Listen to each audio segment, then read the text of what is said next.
वो वक्त आ गया जिसके डर से बांग्लादेश सालों से जी रहा था, अब सच बन चुका है। तकरीबन 30 साल पहले इंडिया और बांग्लादेश के बीच हुई हिस्टोरिकल गंगा वाटर ट्रीटी अब खतरे में है। जब दोनों देशों के रिश्ते स्वीट एंड स्ट्रॉन्ग थे, तब इंडिया ने बांग्लादेश को कई मेजर बेनिफिट्स दिए थे, जैसे टेक्सटाइल इंडस्ट्री को सपोर्ट दिया था, ट्रेन सप्लीमेंट की सुविधा भी प्रोवाइड की थी। बांग्लादेशी प्रोडक्ट्स पर जीरो एक्स्ट्रा टैरिफ भी भारत ने अपने देश पर लगाया था, और सबसे बड़ा, इंडिया की रिवर्स का पानी फ्री ऑफ कॉस्ट बांग्लादेश के लिए था। लेकिन अब टेबल्स काफी ज्यादा टर्न होने वाले हैं। इंडिया ने एक एक करके सभी स्पेशल फैसिलिटीज विड्रॉल करना शुरू कर दिए हैं, और अब सबसे बड़ा झटका, गंगा वाटर ट्रीटी पर भी खतरा मंडरा रहा है। और ये सिर्फ रिमूवर नहीं है, India is seriously considering terminating the treaty. अगर इंडिया ये एक दाव खेल दे तो बांग्लादेश की इकोनॉमी पाकिस्तान जैसी हालत में पहुंच सकती है। कल ही बांग्लादेश ने अपनी तरफ एक अग्रेसिव मूव खेला। $21 मिलियन की शिप्स डील जो भारत की ग्रास कंपनी को मिली थी, बांग्लादेश ने एक तरफा कैंसिल कर दी।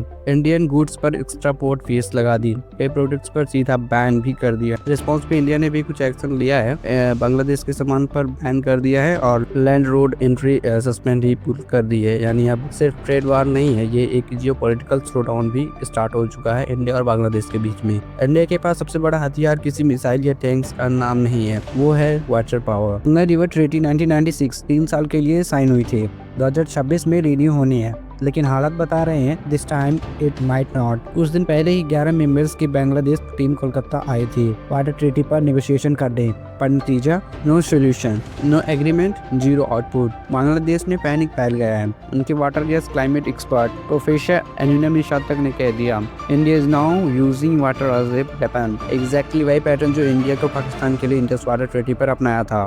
बांग्लादेश का चाइना साथ बढ़ता रिश्ता यानी बिग रेड फ्लैग की ओर अग्रसर होता चला जा रहा है। बांग्लादेश ने टेस्टा प्रोजेक्ट में चाइना को घुसा दिया, और सबसे खतरनाक, एक पुराना ब्रिटिश एयरबेस जो चिकन नेक कॉरिडोर्स के पास है, उसे चाइना को देने की बात चल रही है। Chicken neck India's most valuable point, क्योंकि यही कॉरिडोर पूरे नॉर्थ ईस्ट को कनेक्ट करता है और इसकी वेल्थ केवल 22 किलोमीटर है। लेकिन शॉकिंग बात यह है, बांग्लादेश के पास भी दो ऐसे नैरो कॉरिडोर्स हैं जिन्हें अगर काट दिया जाए तो बांग्लादेश दो हिस्सों में बढ़ जाएगा। India is warning clear, Assam CM Himanta Biswa Sarma ने कहा, अगर सिलीगुड़ी कॉरिडोर के आसपास स्पेशल एक्टिविटी हुई, we will cut Bangladesh strategic corridors. ये सिर्फ स्टेटमेंट नहीं, स्ट्रेटजिक ट्रीटी और स्ट्रेटजिक धमकी थी। इधर इंडिया ने अपनी मिलिट्री प्रेशर भी बढ़ा दिया है, यानी हैजीमैन में राइफल्स फाइटर जेट्स भी हैं और ब्रह्मोस मिसाइल रेजिमेंट भी, S-400 air defence systems, Akash AD+ rickshaw crops war drills, messages is crime ड्रिलियर। हसीमारा में राइफल्स फाइटर जेट्स तैनात कर दिए हैं, ब्रह्मोस मिसाइल्स रेजिमेंट्स भी वहां पर पहुंच, S-400 एयर डिफेंस सिस्टम